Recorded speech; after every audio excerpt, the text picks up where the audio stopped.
और कल रात पहलवानों के धरना स्थल से आई हंगामे की तस्वीरें आपने जरूर देखी होंगी। अब तक तमाम जगह वो तस्वीरें चल चुकी हैं, आप देख चुके होंगे, लेकिन उससे एक दिन पहले उसी धरना स्थल से आई ये तस्वीर शायद आप तक नहीं पहुंची होंगी, या यूं कहें आपको ये तस्वीर दिखाई ही नहीं गई होंगी। ये भी उसी धरना स्थल से आई तस्वीर। ये पीटी उषा की तस्वीर है। तस्वीर को बहुत ध्यान से देखिएगा। ये भारत के वो धावक हैं जिनके खाते में 23 अंतर्राष्ट्रीय मेडल्स हैं। इसमें से 14 सिर्फ गोल्ड मेडल हैं। उन्होंने ये उपलब्धि तब हासिल की थी जब धरना दे रहे बहुत सारे पहलवानों का जन्म तक नहीं हुआ था। लेकिन कल जब वहीं पीटी उषा धरना दे रहे खिलाड़ियों से मिलने पहुंची ना, तो उनके साथ जो सुलूक किया गया उसकी गवाही ये तस्वीर दे रही है। अब आप धरना स्थल पर पीटी उषा के साथ हुई बदसलूकी का वीडियो देखिए। ये तस्वीरें देखिए। आप उनको वहां से जाना पड़ा, उनके साथ इस तरह की बदसलूकी हुई। राज्यसभा सांसद और इंडियन ओलंपिक एसोसिएशन की पहली महिला अध्यक्ष रही पीटी उषा जब पहलवानों से बातचीत करने पहुंची तो वहां पहलवानों की एक समर्थक महिला ने तकरीबन पीटी उषा को धक्का मार दिया। पीटी उषा मतलब कोई हमारे घर में बच्चा तेज दौड़ता है या बच्ची तेज दौड़ती है तो हम कहते हैं कि पीटी उषा बनना चाह रही है क्या, वो उस तरह पीटी उषा का उनके साथ धक्का मुक्की ही नहीं हुई, बल्कि उनका अपमान किया गया। जब भीड़ हावी होने लगी तो दिल्ली पुलिस को पीटी उषा को वहां से ये देखिए सुरक्षित निकालना पड़ा। लेकिन आपने महिलाओं का अपमान किया है, क्यों नहीं करे ऐसा? जब ये मेडल लाए थे तो हमने इनका सम्मान किया था, लेकिन आपने महिलाओं का अपमान किया है, क्यों नहीं करे ऐसा? जब ये मेडल लाए थे तो हमने इनका सम्मान किया था, लेकिन आपने महिलाओं का अपमान किया है, क्यों नहीं करे ऐसा? जब ये मेडल लाए थे तो हमने इनका सम्मान किया था, लेकिन आपने महिलाओं का अपमान किया है, क्यों नहीं? ये तस्वीर देखी किसी ने या आपने देखी कभी? क्या होता है तस्वीरों के बाद ना, अब आपको दिल्ली पुलिस के साथ कथित बदसलूकी की एक और तस्वीर दिखाते हैं। ये जो तस्वीर है, ये तस्वीर कभी दिल्ली के मुख्यमंत्री की सलाहकार रही और दिल्ली महिला आयोग की अध्यक्ष स्वाति मालीवाल जी की है, जो कल रात हंगामे के बाद धरना स्थल पर वहां पर पहुंची थी। उनका हक है, पहुंच सकती है, वो बिल्कुल पहुंचना चाहिए, लेकिन पुलिस ने उन्हें हिरासत में लिया। लेकिन इस दौरान उनकी पुलिस से लगातार बहस होती रही और आरोपों के मुताबिक जो वीडियो में भी है, इस दौरान उनके मुंह से कुछ अपशब्द निकले पुलिस के लिए, जिसके बाद दिल्ली पुलिस के अधिकारियों को भी कहना पड़ा कि madam you can not abuse, आप गाली नहीं दे सकती हैं। तो क्या पुलिस को गाली दी स्वाति मालीवाल ने? ये वो तस्वीरें हैं। ऐसे सोचिए, जो दो तस्वीरें हमने आपको दिखाई ना, एक पीटी उषा वाली तस्वीर और ये स्वाति मालीवाल वाली तस्वीर, ये वीडियो में भी है। पुलिस कहती हुई नजर आ रही है कि madam you can not abuse. वो वीडियो एक बार दिखा दीजिए, वो video.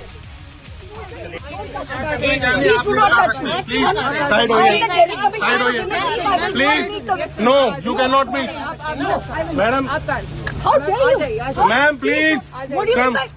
No no no no, आप मिसबिहेव नहीं कर सकते हमारे स्टाफ के साथ। आप जाइए मैडम, उधर बन के खड़ी हुई है, उठा के चलिए आराम से मैडम, आराम से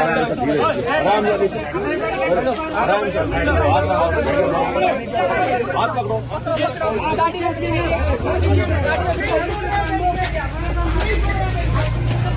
मैम बैठ जाइए मैम, आराम से मैडम, आराम से लग जाएगी ma'am, please please. This is completely wrong. आप अंदर बैठिए। I am not. एक हाथ में होगा। What the hell is happening? Cooperate ma'am. अरे ये क्या गुंडागर्दी? उनको भी पकड़िए, चलिए मैम प्लीज। क्या कमाल कर रहे हैं? उधर चलिए, हाथ मत लाओ यार। Madam you can not abuse ma'am, you can not abuse. चलो अंदर घुसो भाई। आपको किसने? पुलिस कहती हुई नजर आ रही है madam you can not abuse. Swati Maliwal, क्या उन्होंने गाली दी पुलिस को? यह सवाल हमारा है, क्योंकि हमको बीप करना पड़ा और पुलिस कह रही है you can not abuse. PT Usha और स्वाति मालीवाल, ये दो तस्वीरें। वैसे ये दोनों तस्वीरें बताती हैं कि कैसे पहलवानों के इस आंदोलन में ना अब राजनीति और एक इकोसिस्टम की एंट्री हो चुकी है। ये अब हार्ड फैक्ट है। जो धरना एक मकसद के साथ शुरू हुआ था ना, अब उस आंदोलन को देखकर ऐसी शंका हो रही है कि अपने मकसद से कहीं ना कहीं भटक रहा है या हाईजैक हो रहा है। मानवता के आधार पे हमें सोने का भी अधिकार नहीं है। बेटियों को सम्मान पूर्वक हम यहाँ पे रख सकें, इसके लिए बेट्स का होना बहुत जरूरी है।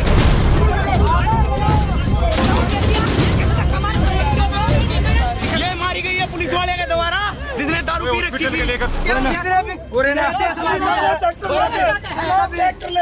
डॉक्टर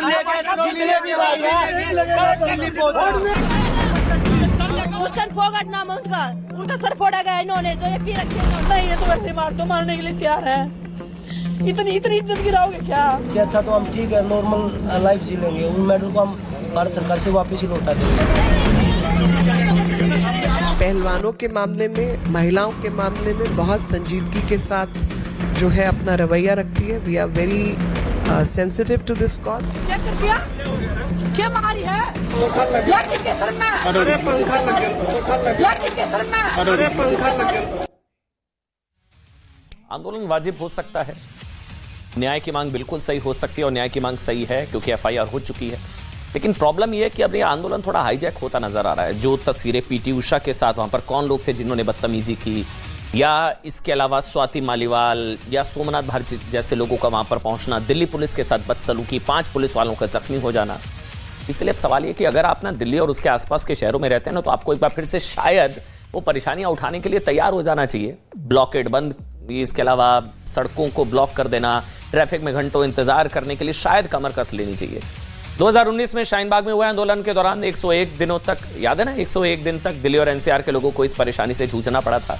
इसके बाद अगस्त 2020 में शुरू हुआ किसानों का आंदोलन 378 दिनों तक चला और देश की राजधानी दिल्ली प्रदर्शनकारियों की बंधक बन गई। और इस बार देश की राजधानी में पहलवानों का प्रदर्शन चल रहा है। प्रदर्शन में शामिल पहलवानों की संख्या तो 10-20 है और उनकी मांग भी जायज है, न्याय के लिए वो लोग बैठे हैं। लेकिन एंट्री हो गई है कुछ लोगों की। राजनेताओं और कुछ संगठनों ने दिल्ली को एक बार फिर से आंदोलनों और प्रदर्शनों के चक्रव्यूह में धकेलने की पूरी तैयारी कर ली है। आंदोलन अब हाईजैक होता नजर आ रहा है।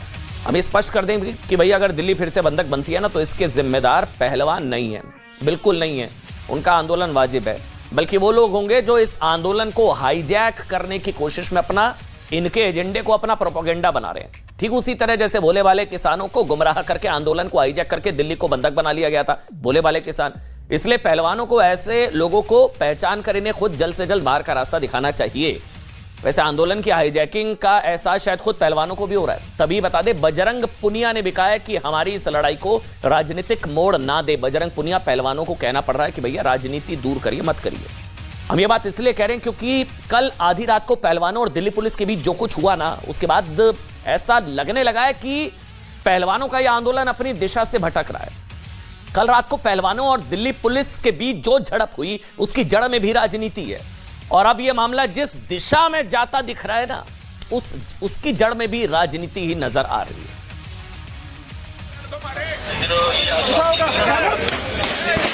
अरे सर, हमारे पीछे गीले हो गए जी।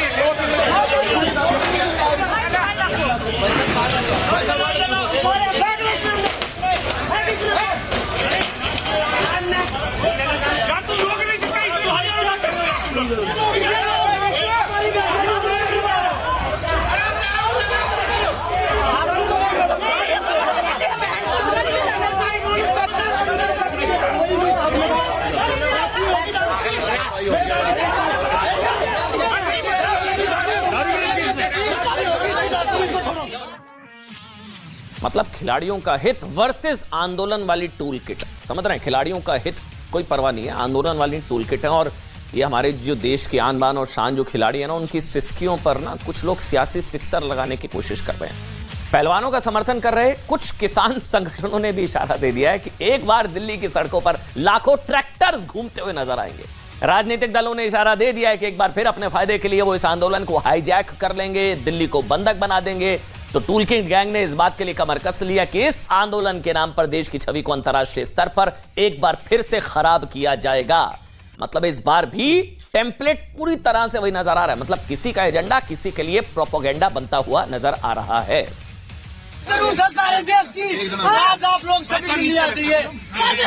ये जबरदस्ती कर रहे हैं ना, बहन बेटियों को गाली दे रहे हैं और ब्रिजभूषण का भी दलील कुछ नहीं किया।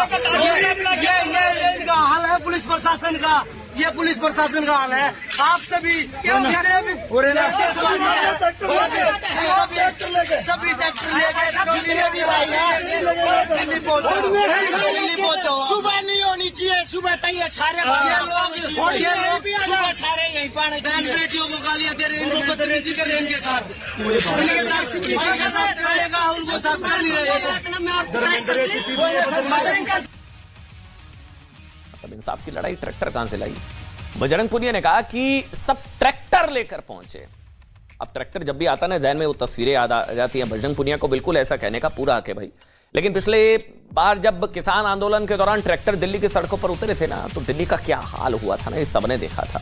तब आंदोलन की अगुवाई करने वाले कई कथित किसान संगठन, किसान नहीं कथित किसान संगठन, जो खुद को किसानों का ठेकेदार मानते थे, कारोबारी किसान, जो अब अंडरग्राउंड हो गए जब किसानों को उनकी फसल नहीं बिक रही है, वो इस आंदोलन में भी अपनी जमीन तलाश रहे हैं, यहां पर भी पहुंच रहे हैं। इसके अलावा महावीर फोगाट ने भी कहा है कि इंसाफ नहीं मिला तो वो दिल्ली को घेर लेंगे। इस बार की तरह किसी का एजेंडा मोदी के खिलाफ प्रोपेगेंडा में तब्दील होता नजर आ रहा है और अब इस आंदोलन में मिलावट करके इसे प्रधानमंत्री के खिलाफ कुश्ती में बदला जा रहा है। बात बृजभूषण के खिलाफ कार्रवाई की थी, बिल्कुल होनी चाहिए। पॉक्सो के तहत मामला दर्ज हो चुका है, एक्शन होना चाहिए, इसमें कोई दो राय नहीं है।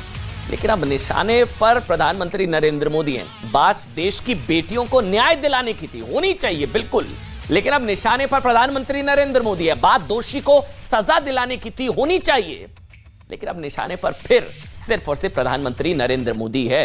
देखिए, हम दिल्ली को बंधक बनाए जाने की भविष्यवाणी और विपक्ष के हाथों इस आंदोलन के हाईजैक होने का दावा जानते हैं क्यों कर रहे हैं, ये हम आपको बताएंगे। लेकिन पहले समझ लीजिए कि कल रात आखिर हुआ क्या, ये सब कहां से शुरू हुआ। हंगामे की शुरुआत कल रात करीब 11:15 बजे हुई। 11:15 बजे दिल्ली में 2 दिन से बारिश हो रही थी। अब पहलवानों का यह कहना है कि आंदोलन के दौरान वो जिन गद्दों पर सो रहे थे वो बारिश में भीग गए थे, इसलिए पहलवानों ने अपने लिए कुछ फोल्डिंग बेड्स मंगवाए। ये दावा पहलवानों का है, पुलिस का नहीं है, ये दावा पहलवानों का है।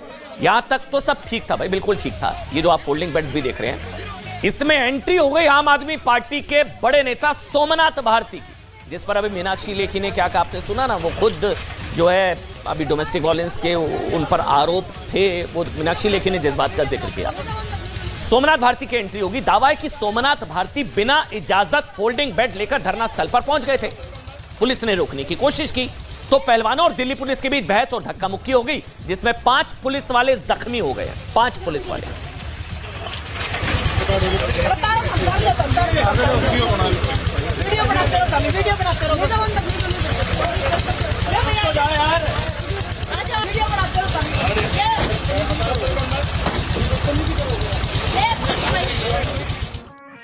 देखिए, इसके 1 घंटे बाद, यानी कि पूरा सीक्वेंस समझिए, फिर हुआ इसके 1 घंटे बाद 11:15, 11:15 ये सब शुरू हुआ। फिर 11:15 बजे इस झड़प के वीडियो सोशल मीडिया पर वायरल होने लगे। शुरुआत हुई फोल्डिंग बेड से। वीडियोस में दावा किया गया कि जब पहलवान बेड लेकर जा रहे थे तब दिल्ली पुलिस कर्मियों ने उन पर अटैक कर दिया। ये दावा पहलवानों का। कई पुलिस वालों के नशे में होने के आरोप लगे। इस दौरान राकेश नाम के एक पहलवान जख्मी हो गए और विनेश फोगाट ने बताया कि उनके भाई दुष्यंत को भी चोटें आई हैं। दोनों पहलवानों को अस्पताल भेजा गया। इस दौरान एक पहलवान को यह बोलते हुए भी सुना गया कि उसे चोट पंखे से टकराने की वजह से आई है। वो तस्वीर भी दिखा दीजिए भाई, ये देख लो। क्या कर दिया? क्या मारी है? लाठी के सर में। क्या कर दिया? क्या मारी है? लाठी के सर में। खिलाड़ी कह रहा है पंखा लग गया था। बहरहाल इसके बाद रात 12:30 बजे आगे बढ़ते हैं। 11:15 शुरू हुआ, 11:15 फिर हम 12:30 बजे क्या हुआ, महिला पहलवानों ने एक देर रात प्रेस कॉन्फ्रेंस की। फूट फूट कर रोती महिला पहलवानों ने बताया कि उनके साथ बदतमीजी की गई। कुछ पुलिसकर्मियों ने महिला पहलवानों को गलत तरीके से छुआ, धक्का मुक्की की गई, गाली गलौज की गई। कुछ पुलिसकर्मियों ने शराब पी रखी थी। ये सब आरोप लगे। ये सब कहते हुए खिलाड़ियों ने पूछा कि क्या इसी दिन के लिए हम देश के लिए मेडल लेकर आए थे। सही आए तो हमारे फट्टे आ रखे हैं सोने के लिए। इधर आप अंदर जाके देख लेना, पानी भरा हुआ, सोने की जगह नहीं है हमारे पास, किसी के पास भी। हम सोचे फट्टे मंगा के सो जाएंगे। फट्टे लेके आने लगे तो वो धर्मेंद्र जो भी है वो सीधा खुद अकेला, महिला पुलिसकर्मी नहीं थी, वो खुद धक्के मारने लग गया। हमें धक्के मारने लग गया तो फिर हम उनको बोलने लगे।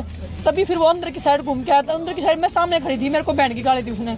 मैं बोली गाली कैसे दे दी? देर में पुलिस वाला दूसरा था, वो ड्रिंक कर रहा था, उसको अंदर पकड़ लिया, वो चला गया, वो छिपा दिया उसको। अंदर छिपा दिया उसको। मैं पीछे से गाड़ी से फटने निकाल रही थी तो उस गाड़ी से निकाला था। कंटिन्यू बोल रहा है पीछे ले, मैं बोली सर मैं खड़ी हूँ अभी रुक जाओ, बोला नहीं पीछे ले, जबरदस्ती वो गाड़ी को पीछे करवा रहा है, बल्कि मैं पीछे खड़ी हुई हूँ। वो पुलिस वाले ने अंदर रोक दिया तो ड्रिंक कर रहा था उसको। जैसे पुलिस वाले ने अंदर रोक दिया तो वो कोई हमारा एक दो जने अंदर गए ना, तो पता नहीं कौन से पुलिस वाले थे, मेरे को एग्जैक्टली पता नहीं है। हमारे ये जो थे वो दूसरे खिलाड़ी को पता होगा, एक धर्मेंद्र है वो दूसरा था। सिर किसने फोड़ा है? वो दारू पी रहा था, उसने गेट मारा है उसका। अब देखिए आगे ये हुआ कि रात जैसे तैसे हंगामे के बीच बीती, लेकिन सुबह होते ही ना एक बार फिर से आंदोलन पर मौकाजीवी मंडराने लगे। इस बीच स्वाति मालीवाल पहलवानों के बीच पहुंची, उनसे बातचीत की, दिल्ली पुलिस पर आरोप लगाए, बृजभूषण को उलाहनाएं दी और फिर सुबह करीब 11 बजे खिलाड़ियों ने एक बार फिर प्रेस कॉन्फ्रेंस की। रात 12:30 की, फिर सुबह एक और बार की, जिसमें खिलाड़ियों ने कहा कि अगर ऐसा ही चलता रहा तो वो अपने मेडल लौटा देंगे। अवार्ड वापसी की भी बात यहां पर आई। हालांकि दिल्ली पुलिस ने कल रात हुए, तो उस मेडल का हम क्या करेंगे, इससे अच्छा तो हम ठीक है। हालांकि आपको बता दें दिल्ली पुलिस ने कल रात हुए हंगामे के दौरान खुद पर लगे आरोपों से इंकार किया और कहा है कि ना तो दिल्ली पुलिस कर्मियों ने किसी पर हाथ उठाया, दिल्ली पुलिस का पक्ष है, और ना ही किसी पुलिसकर्मी ने शराब पी रखी थी। उन्होंने कहा कि सभी पुलिस वालों के टेस्ट हुए, किसी पुलिस वाले ने शराब नहीं पी रखी थी, झूठे आरोप है। ये पुलिस का पक्ष है, पहलवानों का पक्ष हमने आपको बताया, पुलिस का पक्ष ये है। साथ ही दिल्ली पुलिस ने यह भी कहा कि इस घटना में बल्कि उनके 5 पुलिसकर्मी जख्मी हो गए, जिसके कोई बात ही नहीं कर रहा है। 5 पुलिस वाले जख्मी हो गए। ये जो आरोप हमारे पुलिस के स्टाफ मेंबर पर लगाया गया था, उसका हमने मेडिकल जांच करवाई है और उसके एमएलसी में जो स्मेल ऑफ अल्कोहल है उसमें अल्कोहल नहीं पाई गई है, जो एमएलसी की रिपोर्ट के हिसाब से। अब हुआ यह कि इसके बाद 11:15 जो शुरू हुआ, उसके बाद आज सुबह 11 बजे के आसपास खबरें आने लगी कि भाई हरियाणा के जींद से कुछ किसानों ने दिल्ली कूच करने की खबर आ गई। शुरू हो गया वो सब जो होता है ना टेम्पलेट पूरी तरीके से, जिन्हें पुलिस ने दिल्ली बॉर्डर के पास ही रोक लिया। इसी दौरान भारतीय किसान यूनियन के कार्यकर्ता भी पहलवानों के समर्थन में जंतर मंतर पहुंच गए।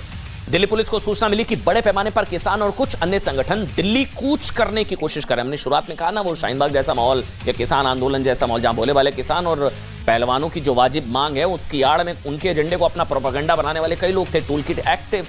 अब इसे देखते हुए हुआ यह कि दिल्ली के कई इलाकों में बैरिकेडिंग कर दी गई, खासकर जंतर मंतर की तरफ जाने वाली सड़कों को ब्लॉक कर दिया गया।